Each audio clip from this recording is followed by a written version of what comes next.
We got my boy Nate Dogg in the building. I've been doing production now for 17 years. It's something you love because you have to do it the rest of your life. Crazy projects you've done over the years. Frickin' mile of cable. So we're going to jump into that. So I probably spent the first 3 years filming high school football. I did other businesses, other things to pay the bills. And once I started having the confidence, I was like, hey, guess what? I can do this full time. So I said, so long window cleaning, sold the window cleaning company, jumped full board into production. That says something right there in itself. I carried around a video camera in high school, went snowboarding with my buddies, made snowboarding videos. It's funny because that's kind of how I started, just skimboarding videos with my mom's camera. I would put it in like a plastic bag and just destroy it. What's up, y'all? It's your boy Ceebz here, back with an incredible podcast episode today. We got my boy Nate Dogg in the building, freaking OG when it comes to production. He's been sharing some stories with me throughout the week about crazy projects you've done over the years. Something that was included more than a mile of cable. Frickin' mile of cable. So we're going to jump into that. You guys stay tuned throughout the episode because he's going to drop a ton of knowledge bombs and just share with us how he built his production company into what it is today. So Nate, thanks so much for joining me, man.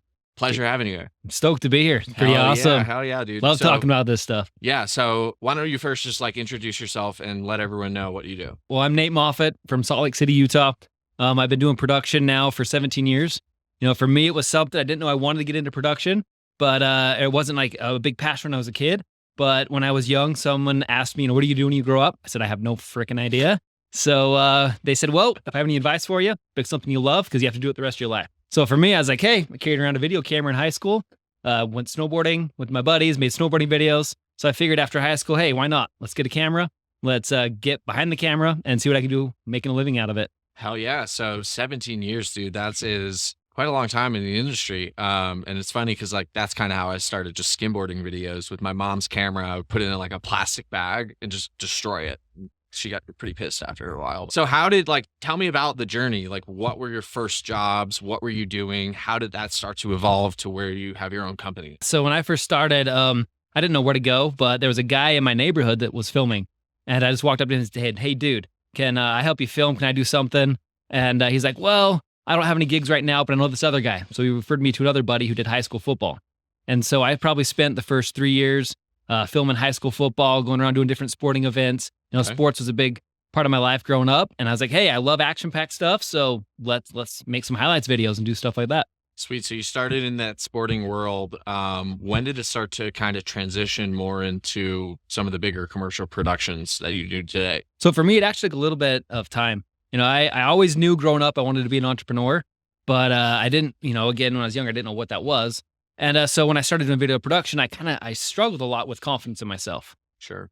So, it was really tricky for me to just jump full in and go for it. But I decided I knew I always wanted to own a business. So I started cleaning windows. So for me, my journey went, I was building the confidence behind the camera. I did other businesses, other things to pay the bills, get that stuff going till I started to gain the confidence. Then once I started having the confidence, I was like, hey, guess what? I can do this full time. So I said, so long window cleaning, sold the window cleaning company, jumped full board into production. So you actually started a window cleaning company. Was that your first entrepreneurial venture? Dude, I've been doing stuff since I was a kid, man. I was I was a little kid in the neighborhood with a little Red Ryder wagon, pulling it up the street and knocking on the neighbor's doors, selling stuff. So, Same. But yeah, that was my first actual real. I had to provide for my family at that point. Sure. So that was my first entrepreneurial journey, jumping in with window cleaning. So how has what was that 2005, 2006 that you kind of jumped into the production world? 2007. 2007. So how have you seen the industry change since then and content change? Because back then there was no. Social media was just starting. Yeah, I signed up for my Facebook account in 2007. Yeah. It was not even a thought of video production in that space. 100%. So what are the biggest changes that you've seen since you've been in the space for so long? Obviously social. That is the number one biggest change. People needed social. You could come in there and help, and it wasn't the same barriers to entry kind of deal. When you started helping people kind of with more of their online and their business content, how did that kind of impact some of the businesses you were working with? Going online was actually a little bit of a shift for me too, because when I originally was doing it, it was all going to tape, going to DVD. How can we market it at events? How can we sell? Dude, I was even before Blu-ray, man. And so that was a major shift when we realized, wow, guess what? We can go online now we can actually record something and in a matter of a few hours get it posted and actually have people watching it. And that was a huge shift, a huge change, and allowed, this accessibility became easier. Yeah. It allowed people to actually feel like that they were seeing a return even faster than what they could see before. So that was a huge expedite in my process. And not only that, but a huge area. I've kind of split my company into two different sides. Initially, it was internal training. Okay. So I got really deep into internal training programs. So with the internet, that allowed franchises around corporations to build their SOPs and allow them to train people on and digital infrastructure, save time, save money, save a lot of different things. That allowed me to jump right in with video there. So what's the craziest sporting event you've done? Craziest sporting event. The most work that's gone into a production for a sporting event. Oh man, dude, I've been involved in a lot of different sporting events, but one of my most favorite ones, the ones that we have a good time doing, is a big old ski jump in Park City, Utah. Dude, it's this awesome jump. I don't know if you've ever watched it, if you saw the 2002 Olympics, but everybody was jumping up there, and they still do training today and actually bring all the Olympians in now. And they do big ski jumps and competitions to train and prepare. Mm-hmm. And we had the opportunity to live stream that event. No way. And it's super awesome. But when we go up there, we got to pack in our big trailer, and it's miles worth of cable for us. So how does that work? Do you have a mile long cable? You connect multiple cables? What happens if there's a disconnection of the cable or in a mile? How does that work? Dude, it's insane. The cable is relentless. You plan for problems. And so for us, it actually took a lot of time for us to prepare how we were going to lay out our cables, because with that in mind, you want to find a breakout point. So for us, it took a little bit of time to go in there, figure out, where do all our cameras need to be? How are we going to run it? How can we bring them to a central place to run back to the trailer and the truck, which was a quarter mile away this way? Wow. And so it was a lot of work and a lot of planning, a lot of prep, but it all came together seamlessly. It was epic. It was very, very epic. How long ago was this? We actually have done 3 different events up there. Nice. So the last one was just a couple months ago. Sweet. So you're doing reoccurring work with them, which is great. Yep. That says something right there in itself, dude. You must do good work. When we do good work, we make it happen. Hell yeah, bro. So why don't you tell me a little bit more about what's the production you've done, whether it's crew-wise, monetary-wise? You have anything coming up that's exciting? I want a pretty big event coming up now, because in the live event space, we get to go in and help businesses share. They do their big conferences. Sure. And so we've got now a setup with some strategic partnerships. I've been able to build over the years. Okay. We're going in and doing a big event down in California. Yeah. And so get to take 11-man crew in there Sweet. To help do all the staging, lighting, everything that happens in that space. So a lot of people don't realize how much these bigger companies put into these events, and they do it once a year. Several of our clients are great earners for us when it comes to conferences for that reason, because you got one shot to nail it, right? And you don't want to miss those key moments. You have all these important people in one room. You got 11-person crew coming in, dude. That's pretty epic. It's pretty awesome. I love to hear that. It's fun to see that growth and to be able to get to that point. Yeah, dude. So what other, are there any other cool clients you're working with right now, or individual aspects you're helping with other than just the live event productions or the online trainings? Yeah, you bet. So one of my actually best clients right now is it's a leather company. Okay. And for me, it's something, I saw back in the day, a need to not only just create video, but create a way to help businesses actually grow, see an ROI on their investment.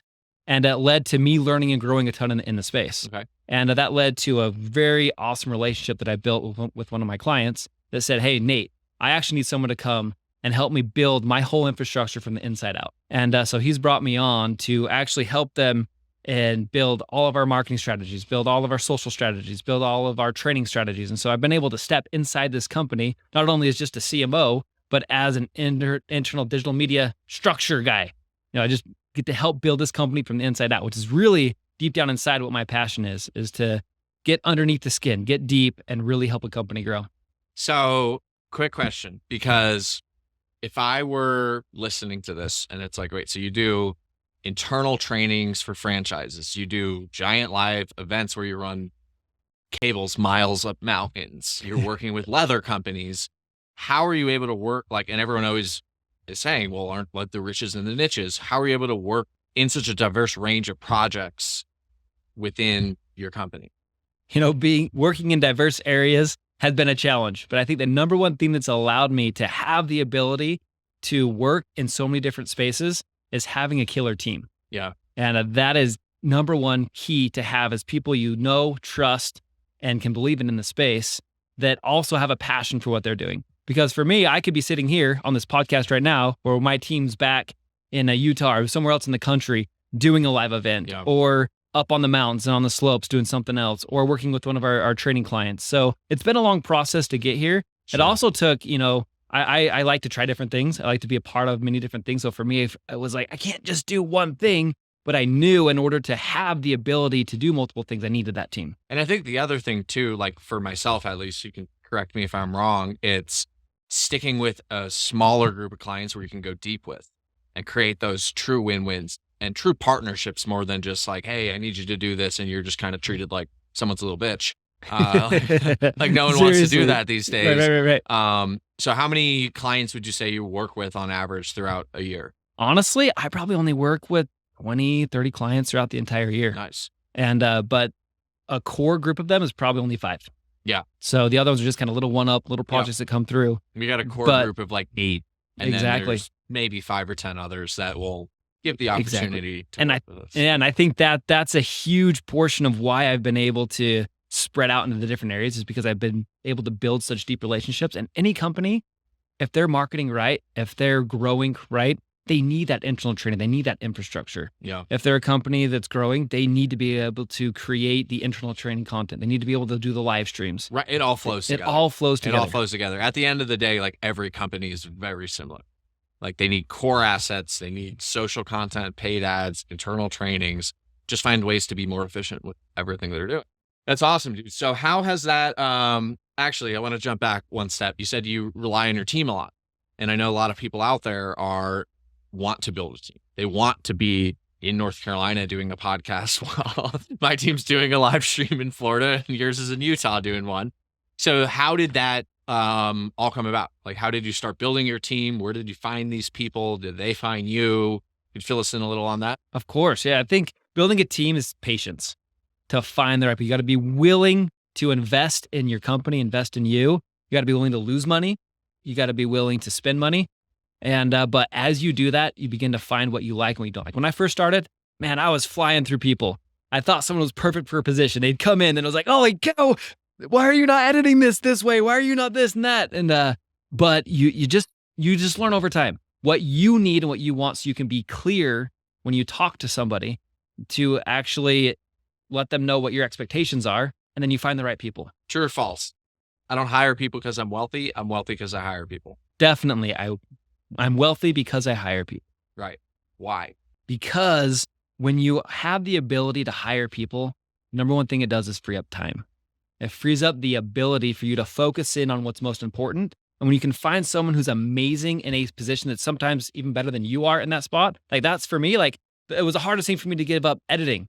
Yeah. Then I realized, what am I thinking? I'm not that great. I know how to tell a good story, but John that came in, he's a freaking killer editor. I think it frees up that time that you think is so valuable for you, but it ends up being, you can put that into something that's more valuable for your company. Yeah, 100%. You focus on the higher income producing activities. I always said the same thing. No one can edit like me. I don't want to give this up, this or that. And while I am pretty confident with my editing abilities, it's more so like the 40 hours that goes into a video and the small things. Like, I never wanted to give up editing because I didn't want to lose the creative process and vision. Have you found that still overseeing your editors and managing the edits themselves and bringing your creative ideas to it? Like, do you feel like you've lost the creative process now? Not one bit. I think the number one thing though is just ensuring that you and your team are on the same page. Yeah. As long as you guys have that direction, that vision, that purpose, at the end result, that you guys can communicate and talk. And if you have the right team players, they're actually having better ideas than you. So I don't feel like at all that I've lost creative vision at all. It's only amplified the creative vision that we're able to produce together as a team. One last question here. To the creator who's sitting at home watching this saying, is this something I could do? Could I really get into production and make some money, build a life of freedom, whatever it is? What message do you have for them? If you have a passion for something, if you think you can do, if you want to do something, you got to follow it. This can be for anybody. Like me, I'm just an average dude. I don't have any extra great sales skills. I fumble over my words. I don't know what the heck I'm saying half the time. Yep. But the one thing I have is determination and dedication. And if you have that, you'll be able to get somewhere. 100%. And if people can feel that you're truly passionate about what you do, that you're truly there for the right reasons to help them, to impact them, they're not going to care about the other stuff. And it's only going to help you get to where you want to get to and help everybody get there too. 100%. So you heard it first, ladies and gentlemen. Bet on yourself. Go out there, take action. Honestly, like I was working at a car dealership. He was cleaning windows. We both have companies now, teams bringing in several hundred thousands of dollars every year while we're in North Carolina hanging out. Having at a freaking blast. Retreat. So if you guys have any questions, be sure to hit Nate up when you need to go skiing again and run miles of cable. I want to be there. Okay? Yes. Hey, we even do it in the middle of summer. You don't even have to go skiing. Whoa. That was the best part about that gig. It was in the middle of summer. So is this for the international bronzing event that I'm going to host? There you go. Let's get you bronzing. Because we all know UVs are stronger at higher altitudes, baby. Let's go. Let's get there. We'll see you All in right, Utah. y'all, we will see you in the next episode. Nate, thanks so much for coming by, bro. Hey, you bet. Until next time. There we go. Peace. Peace.